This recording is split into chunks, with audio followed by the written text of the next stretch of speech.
The new opposition coalition in Nigeria under the umbrella of the African Democratic Congress, ADC, unveiled at the Yaradua Center in Abuja on Tuesday, has been met with mixed reactions. The event, which saw the convergence of several prominent political figures, including Peter Obi, Atiku Abubakar, Rotimi Amaechi, and Nasiru El Rufai, signaled a potential realignment of forces ahead of the 2027 general election.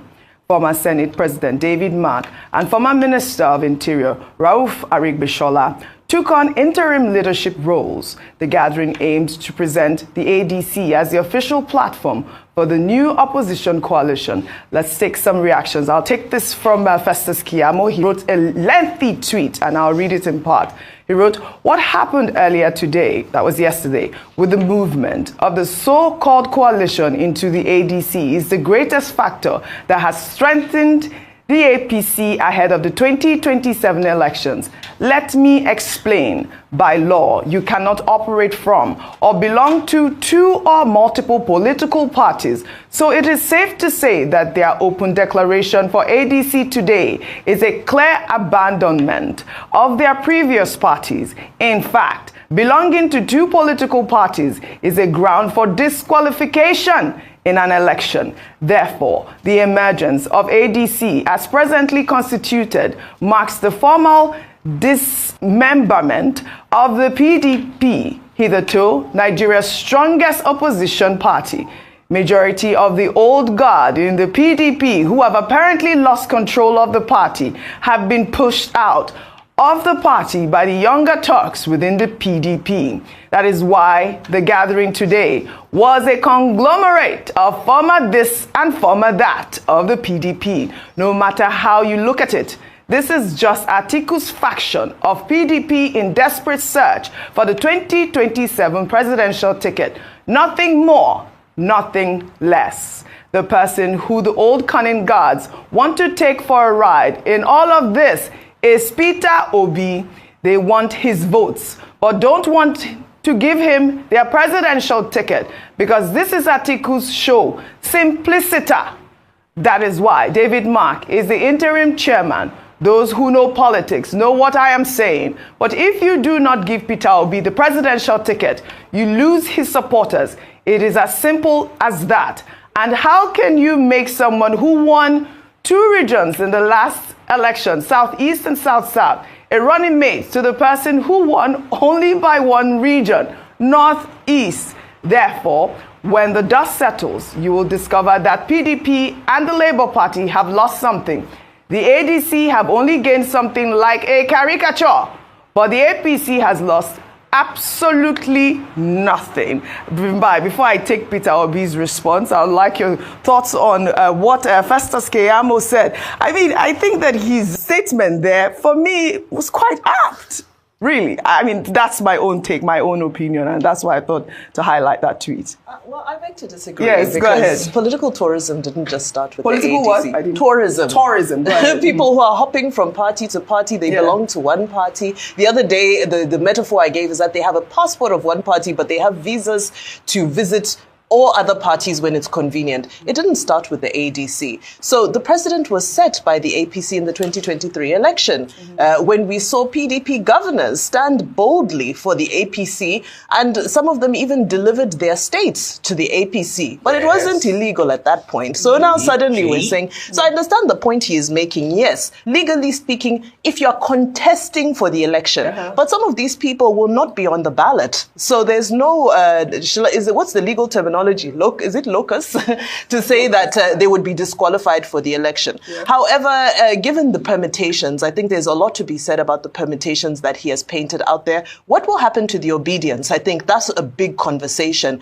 in all of this, because the obedience has grown in its force, and the obedience are very clear about their expectation. And we're still seeing the lingering ambition of Atiku Abubakar. And I think the real test of this coalition is going to be when it comes time to determine who is going to be the flag bearer. That's when we will see how much cohesion and love and kumbaya and spirits of one there really exists within the coalition. Dr. Abati, did you want to chime in on Festus Keyamo's comment? Then I take Peter Obi's. It's just basic common sense. Yes. You cannot belong to two political parties.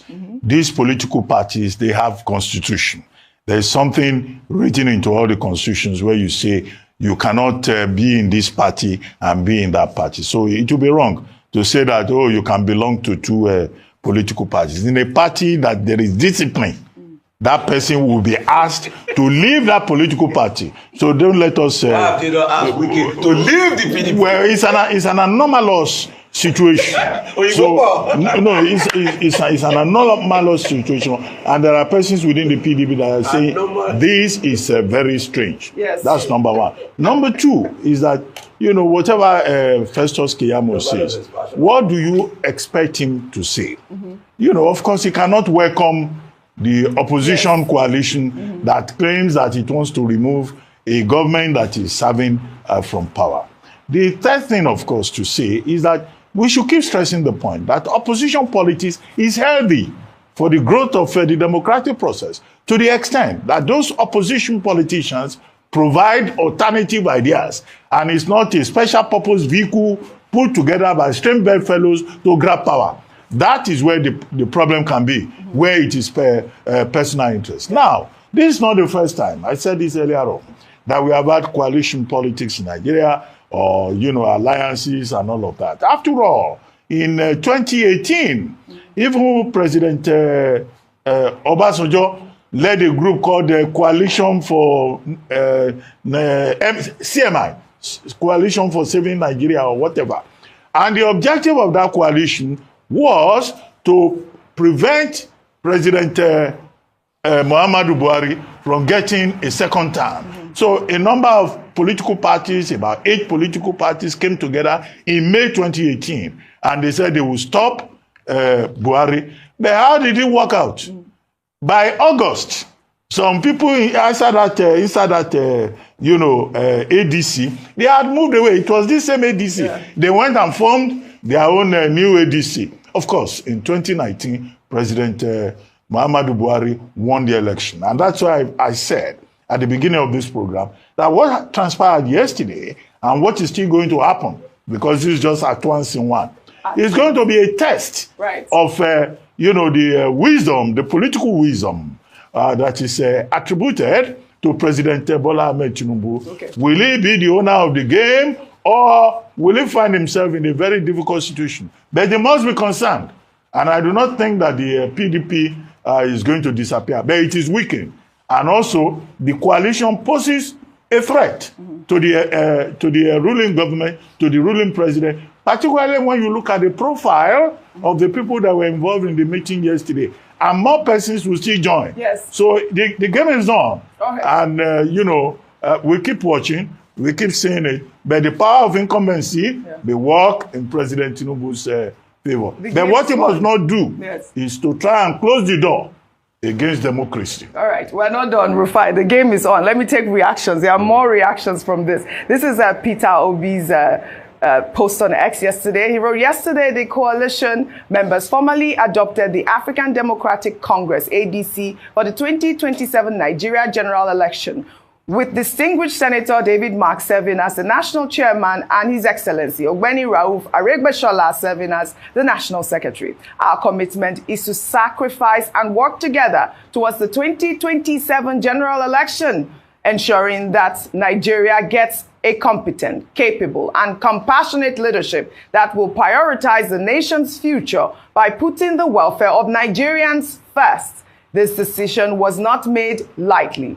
It comes from deep reflection on where we are as a country and what must be done to move forward. No one group can change Nigeria alone. To dismantle the structures that keep our people in poverty and insecurity, we must build bridges, not walls, even when those bridges are uneasy. A new Nigeria is possible. In the meantime, former Minister of Transportation, Rotimi Amaechi, announced his resignation from the APC on Tuesday, stating that he never believed President Bola Ahmed Tinubu had the capacity to lead Nigeria. According to him, Tinubu has completely destroyed Nigeria with high inflation and economic hardship. He's quoted as saying, and I'll read his quote, "Nigeria is completely destroyed. People can't eat. There is no money to buy food. Everything is gone. Inflation is at its peak. And the federal government is busy going around trying to hijack the election. INEC is helping them to hijack the election. I left APC last night. I never attended one meeting. The last time they invited me, I won them. In fact, I was surprised that I wasn't even expelled because I won them in writing not to invite me to any meeting. I have never believed that Tinubu is a material to govern the country. I have never, because people now want Buhari to return. We see in Nigeria that when a new government takes over, it becomes worse than the previous government. People are asking for Buhari because things were better during Buhari's administration. Dollar was, I think, 460 naira or 500 and something. Well, he just quoted the high inflation at the point. But go ahead. Yeah, so let's bring out the facts. Because when politicians talk, they talk a lot. Let's bring it, the dollar rate to the naira rate, we know, was a lot better, during Buhari. But also, let's not also forget the fact that we took a lot of ways and means. So there was a lot of debts too that we needed to deal with. And the same ambition as things were better during Buhari. At some point, I think, things went at loggerheads, So people want Buhari back. People will clamor for, Buhari back because of the hardship that's going on. But, Dr. Abati, I think I put a finger on it. You see, when people want to say things in this way, they say, oh, he studied animal science and everything. You see, my study of science, that gives me a better perspective of how Nigerian politicians behave. And I will tell you why. It's a theory in physics. As you said, anomalous. I remembered one theory called the anomalous expansion of water.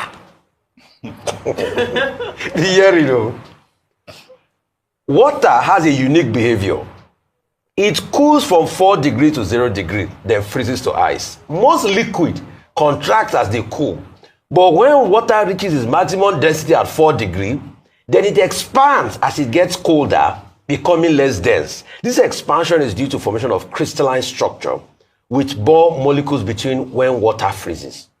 So a lot of our Nigerian politicians follow the principle of the anomalous expansion of water. That's principle number 1. Principle number 2 is mercury.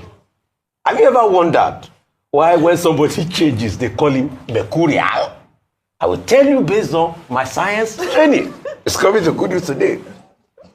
Mercury is a metallic element, but it is liquid when it's at standard temperature and pressure. Standard temperature and pressure, room temperature is about 25 degrees centigrade.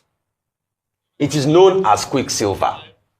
So, for all the politicians that are here and are there, you will know that they are mercurial in relation. So that's the answer to your question about how Wike can be a member of the PDP and serve with the APC government and because of katakata in the PDP. So Rufai, we're going to continue on the conversation. Politics, yes, not science. That's the explanation. Not chemistry.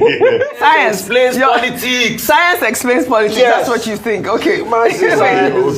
Okay. There's something called social science. Yes. And social science is about human beings, but it's not science qua science, either in physics or in my main point is that political parties, they represent aggregations of interests of persons who have a similar objective and who have agreed to come together. And that's why they are governed by constitution. That's why INEC talks about internal democracy. And that's why I say it's a strange and unusual situation whereby you will be in this party, you will also be in that party. If you want to be a toad, be a toad. If you want to be a fish, really, be a fish. Yes. So this amphibious behavior that we're trying to legitimize in Nigerian politics is unacceptable. Correct. It's a devaluation, of the standard that we have seen elsewhere. So we should not justify it. I mean, I know Rufai is talking about how people behave. What is not normal in other parts of the world has become the new normal in Nigeria. The new normal. That's how to put it in political science. This is it. But more on this coalition. I just want to wrap up on the coalition. The former Attorney General of the Federation, Abubakar Malami, has also dumped the APC for the ADC. Malami announced his resignation on Tuesday, citing wide consultations and deep personal reflection. He described the ADC as a preferred party for a coalition dedicated to saving Nigeria from its current struggles. He also expressed deep concern over the nation's state, lamenting widespread insecurity, particularly in the north, and a crumbling economy. Malami criticized the government for prioritizing politics over citizens' safety and focusing on propaganda instead of solutions, adding that he could no longer be part of a system that remained silent while Nigerians suffered. Of course, Bømb, you know that this will garner a lot of reaction. This is just ordinary 2 years ago. You were Attorney General of the Federation. Let me take this tweet from Dari, who wrote, Malami, the same man accused of looting over 800 billion naira while in office is now preaching about justice and national renewal. Spare us the drama. If he loved Nigeria so much, maybe he should have explained what happened to those missing funds first. This is nothing but a desperate rebrand by politicians who see they've lost relevance in APC. Nigerians aren't fooled. You can't wash away years of questionable deals with sweet speeches. Do you agree with this one tweet now, Bømb, on this comment? Let's just wrap up these conversations because this is it. It reinforces the chemistry and the physics of the mercurialism and the anomalous. So what is it? Expansion of water. You know, that at the end of the day, it's about, you know, what is good for me. Yes. And I just hope that when all is said and done, the people's votes will count. Yes. And let the people stand for their votes. There's not enough being said about electoral reform. Yes. And that's the most unfortunate thing, is that as we're all now, you know, taken captive by these political developments, as exciting as they may be, the concern is that the real tangible things that need to be done for 2027 to be the people's real and final vote are still pending. So, you know, human beings will always be human beings. We're all opportunistic by nature. If you see somewhere where you think you might serve your interests in one form or another, many people are likely to jump ship. And it was Malam Abdullahi earlier who was saying that, well, do you want us to manufacture new politicians? These are the politicians that exist, so we have to work with what we have. All right. Or maybe also a call for new people to get involved in politics, to get excited in politics. Even people from the private sector to take an interest as well. Let's also see some fresh faces. You can't force them. These politicians also, they're working with what they have. So, all right. In fact, people like you, as a Nigerian wife, get involved in Nigerian politics. To get involved. Well, see whether we will not withdraw your SEPA. All right, guys, thank you very much for staying to the end of this video. I'm telling you, hey, these politicians, none of them are sleeping anymore. The coalition, the APC ruling party, in fact, they are all troubled. Who is going to be the next president in 2027? My people, it's going to be tough. I'm dropping it here. Please drop your comment below the comment section. And don't forget to give us a thumbs up. Thank you. See you in my next video. Bye for now.